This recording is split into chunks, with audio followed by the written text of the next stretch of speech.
Welcome back to my channel, Cerita Roman. Selamat membaca. Jangan lupa like, komen, share, dan subscribe. Novel Menantu Dewa Obat. Klik tanda lonceng supaya dapat pemberitahuan selanjutnya. Oke. Bab 307. Belum sampai semenit Nara yang baru saja tenang dan santai saat mendengar apa yang dibicarakan oleh kedua orang tuanya. Wajahnya langsung memerah karena marah. "Pak, Ma, bisa nggak kalian berdua jangan ikut campur masalah perusahaan lagi? Aku tidak ingin mengatakan apa-apa lagi. Aku pasti akan selalu mendukung Reva. Selain itu, aku juga tidak akan pernah menceraikannya. Sudahlah, kalian pulang saja, aku mohon, jangan urus masalah perusahaan lagi, oke?" Dengan marah Axel berkata, "Kau kira kami ingin ikut campur dan mengurusimu? Kami hanya takut kamu ditipu dan ditindas. Kau adalah putri kami, apa mungkin kami masih akan menyakitimu? Papa dan Mama sudah banyak makan asam garam. Kami sudah melihat banyak sekali orang jahat di lingkup masyarakat. Kita kalau hanya sekali-kali melakukan kesalahan kecil tidak apa-apa. Tetapi kesalahan besar seperti ini sama sekali tidak boleh dilakukan sekalipun. Begitu kau melakukannya maka tamatlah riwayatmu." Dengan cemas Nara berkata, "Kau tahu dari mana kalau Reva itu salah? Bagaimana jika dia benar?" Alina langsung mengibaskan tangannya dan berkata, "Tidak ada jika. Itu sama sekali tidak mungkin. Kau membiarkannya untuk bertanding ilmu medis dengan Dr. Hale dan Dr. Vincent. Memangnya dia bisa apa? Meskipun dibantu oleh Kenji, Dr. Tanaka yang ada di sisinya juga tidak terlalu pandai dalam pengobatan. Dr. Tanaka itu tidak ada apanya jika dibandingkan dengan Dr. Hale, apalagi dengan Dr. Vincent. Ini sudah bukan judi lagi namanya. Kalau judi setidaknya masih ada peluang untuk menang. Kalau ini namanya membuang uang dengan sia-sia. Nara, sadarlah, bisa nggak sih kau jangan begitu bodoh?" Hana juga ikut mencibir, "Kak, biarkan aku memberitahumu. Jika si Reva itu bisa menang anggap saja aku sudah buta. Aku akan mencungkil keluar sepasang bola mataku dan memberikannya kepadanya, oke?" Nara gemetar karena marah, "Kalian tidak perlu mengatakan ini semua kepadaku. Investasi perusahaan adalah urusanku sendiri dan kalian tidak perlu mengkhawatirkan tentang itu." Alina sangat marah, "Nara, kau ini benar-benar membuatku naik darah. Oke, jika kau ingin melihat aku mati maka aku akan mati di depanmu. Aku akan mati di depanmu." Sambil meraung Alina bergegas ke jendela dan mengulurkan salah satu kakinya seperti hendak melompat keluar. Nara langsung berteriak ketakutan dan bergegas meraihnya, Ma, apa yang kau lakukan? Cepat turun, kau jangan seperti ini." Alina mendesak dengan sekuat tenaganya, "Biar aku mau lompat, kau biarkan aku lompat saja. Aku membesarkanmu dengan susah payah hanya untuk melihatmu sehat, aman dan bahagia. Tetapi kau malah ingin menghancurkan hidupmu, menghancurkan dirimu sendiri. Aku tidak mampu menjadi seorang ibu yang baik. Jika aku tidak bisa menasehatimu lebih baik aku mati saja. Daripada aku harus melihatmu menderita di kemudian hari, aku merasa sakit hati." Hana menarik Alina dari sisi yang satu lagi dan meraung, "Nara, kau punya hati apa tidak? Dia adalah mama yang melahirkan dan membesarkanmu. Bisa nggak kau dengarkan nasihatnya sekali saja? Apakah kau harus menghancurkan keluarga kita baru kau merasa puas?" Air mata menggenang di mata Nara. Dia juga tampak tak berdaya dengan mamanya yang bersikap mengancam seperti itu. Dan pada saat ini, Reva menghela nafas dan berkata, "Nara, sudahlah. Perusahaan tidak perlu ikut menginvestasikan 2 miliar itu. Asal aku mengetahui niat baikmu saja itu sudah lebih dari cukup." Dengan air mata yang menggenang di matanya akhirnya Nara menghela nafas dengan kecewa dan berkata dengan suara rendah, "Baiklah, Ma, aku tidak berinvestasi lagi, aku tidak akan berinvestasi lagi, oke, sudah cukup." Alina masih tetap bersikeras, "Tidak cukup. Kau masih harus menceraikannya. Kalau tidak, nantinya begitu dia kalah pasti akan melibatkan keluarga kita. Setelah bercerai, keluarga kita tak ada hubungannya lagi dengan masalah ini." Nara langsung panik, "Ma, kau benar-benar tidak bisa diajak bicara. Namanya juga investasi. Semua investasi itu ada risikonya masing-masing. Sekalipun kita kalah tetapi orang-orang itu juga rela untuk berinvestasi. Lalu bagaimana bisa dikatakan akan melibatkan keluarga kita? Aku sudah menarik dana investasiku, apakah kau harus memiksa dan mendesakku simpan seperti ini? Jangan lupa like dan subscribe, agar admin lebih semangat untuk menyajikan kontennya. Bab 308, Alina ingin berteriak tetapi pada saat yang sama Axel berkata, "Sudahlah." Karena Nara tidak mau berinvestasi lagi, ini bisa dianggap sebagai sedikit berbakti. "Alina, kau juga tak usah begitu marah. Lebih baik kita minta Reva untuk berjanji dan menjamin bahwa masalah ini tidak ada hubungannya dengan keluarga Su kita saja, oke?" Axel tidak bodoh. Memang tujuan utama dia kali ini adalah memaksa Nara untuk menarik modalnya. Sekarang setelah modalnya ditarik, dia akan segera menerimanya setelah melihatnya. Dan tidak baik jika masalah ini diperbesar lagi. Selain itu, di dalam hatinya dia juga sudah membuat perencanaan. Jika Reva gagal dalam investasi ini maka Nara akan dapat melihat kenyataan dengan jelas. Ada begitu banyak orang yang berinvestasi. Dan jika Reva gagal, dia juga pasti akan menjadi sasaran kritik publik. Pada saat itu, mungkin Nara akan menceraikan Reva tanpa mereka perlu mengatakan apa-apa lagi. Pada dasarnya Alina memang tidak berencana untuk melompat, dia hanya ingin menakut-nakuti Nara saja.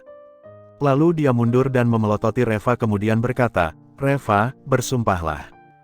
Investasi kali ini sama sekali tidak ada hubungannya dengan keluarga Su kami." Reva berbisik, "Ma, aku tidak ingin perusahaan ikut berinvestasi tetapi keuntungan ini." Hana langsung menyela ucapannya, "Diamlah kau. Memangnya kenapa dengan keuntungannya? Kau masih bermimpi? Ya. Kau kira kau benar-benar bisa menang?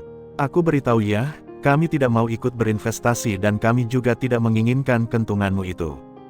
Kau tidak perlu menjebak kami. Jangan sampai nantinya orang lain mengira kami menginginkan keuntunganmu itu lalu kami sekeluarga juga jadi ikut terlibat ke dalamnya. Kau hanya perlu bersumpah dan memberitahu semua orang bahwa tidak peduli investasi ini gagal atau sukses, itu semua tidak ada hubungannya dengan perusahaan farmasi Su dan keluarga Su kami." Axel dan Alina mengangguk-angguk, "Hana benar. Kami tidak menginginkan keuntungan yang kau dapatkan itu, jangan libatkan kami. Meskipun kau menghasilkan ratusan miliar triliun juga kami juga tidak akan mau sepeser pun." Nara langsung menggertakkan giginya, "Pak, Ma, waktu masalah kasus keluarga Yu juga kalian mengatakannya seperti itu. Tetapi ketika Reva menerima kompensasi 300 juta dolarnya lalu bagaimana sikap kalian?" Setelah dibongkar boroknya, wajah Axel dan Alina langsung berubah warna karena merasa canggung dan malu. Axel marah untuk menutupi rasa malunya, "Diam kau. Kau kira kami benar-benar menginginkan uangnya yang tak seberapa itu? Oke, hari ini aku akan membuat pernyataan di sini. Reva, aku tidak peduli apakah kali ini kau menang ataupun kalah dan juga tidak peduli seberapa banyak pun yang bisa kau dapatkan. Aku tidak akan mau sepeser pun uang itu. Aku juga tidak akan membahas masalah itu. Jika aku sampai melanggar ucapanku itu, aku akan mati disambar petir. Bagaimana? Cukupkah seperti itu?" Nara menoleh ke satu sisi dengan sangat marah. Reva berbisik, "Pak, jangan terlalu emosi. Baiklah, aku akan bersumpah di sini." Hana langsung berkata, "Tunggu sebentar, aku akan merekamnya." Lalu dia mengeluarkan teleponnya dan mengarahkannya ke Reva, "Oke, kau sudah bisa bersumpah sekarang." Dengan tak berdaya Reva menghela nafas dan berkata, "Aku bersumpah, tidak peduli apapun yang terjadi dengan investasi ini, semua tidak ada hubungannya dengan perusahaan farmasi Su dan keluarga Su." Seperti ini, oke, dan baru saat itulah Axel dan Alina mengangguk puas, "Oke, sekarang kembalikan 2 miliar itu. Dasar anak tak berguna, transfer sana-sini seperti itu menghabiskan berapa banyak biaya administrasi. Biaya ini sudah cukup untuk membeli sebuah suite." Dan di saat yang bersamaan, tiba-tiba Hana berkata, "Pak, Ma, aku rasa uangnya tidak perlu dikembalikan." Axel dan Alina langsung terkejut, "Mengapa tidak perlu dikembalikan? Apa kau sudah gila?" Hana lalu tersenyum dan berkata, "Sebelumnya si Patua Geni dan yang lainnya kan ingin berinvestasi dalam proyek Reva. Kebetulan uang ini bisa dianggap sebagai investasi mereka. Dengan cara ini, kita bahkan tidak perlu memusingkan biaya bunga dan yang lainnya, ini kan sama saja dengan kita mendapatkan untung juga." Mata Axel dan Alina langsung berbinar, "Hei, usulmu itu boleh juga. Oke, kalau begitu diputuskan seperti itu saja. Nara, Kau telepon mereka dan minta mereka kembali untuk menandatangani kontraknya agar tidak menjadi masalah nantinya. Jangan lupa like dan subscribe, agar admin lebih semangat untuk menyajikan kontennya.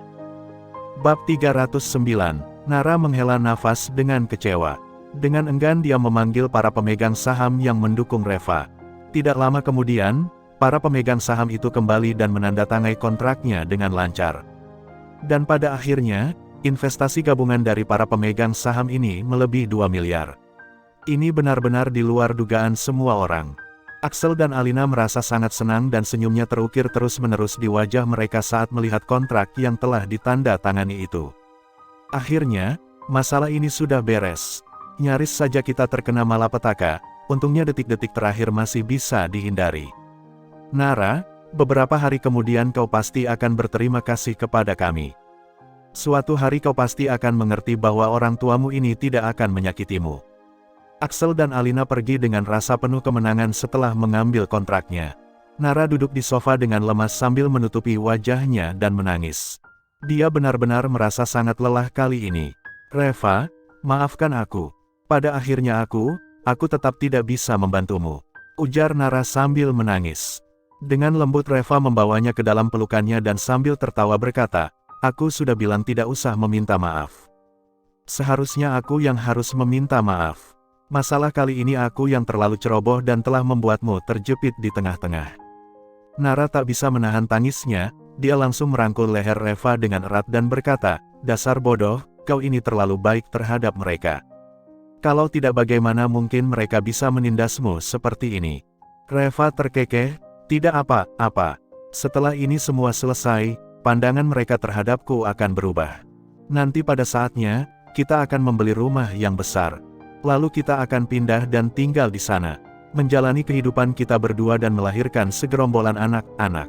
Nara langsung tertawa terbahak-bahak dan mengepalkan tangannya ke arah Reva. Kau kira aku babi, masih bilang melahirkan segerombolan anak-anak pula. Hahaha, di tempar parkir lantai bawah, Alina baru saja masuk ke mobil dan langsung berkata, suamiku, tadi kenapa kau menghentikan aku? Siapa tahu jika aku masih ribut sebentar tadi, mungkin Nara akan menceraikan Reva. Kau kira dia benar-benar akan berani membiarkan aku melompat? Axel menggelengkan kepalanya dan berkata, tidak ada gunanya kau berbuat seperti itu. Kau bukannya tidak tahu perangai Nara. Kalau didesak terus kita tidak tahu apa yang akan terjadi nantinya. Selain itu, Reva juga hanya dapat bersenang-senang beberapa hari lagi saja.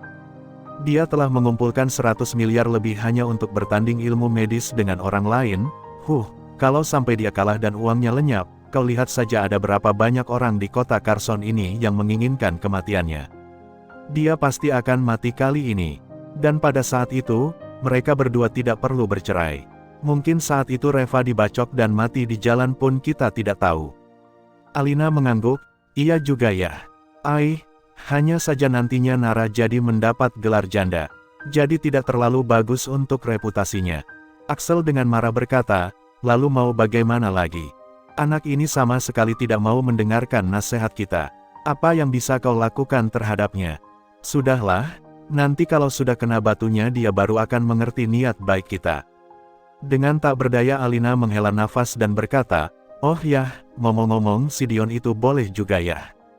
Merupakan pewaris keluarga Regatta dari 10 keluarga terpandang di ibu kota provinsi. Latar belakang keluarganya juga di bidang medis.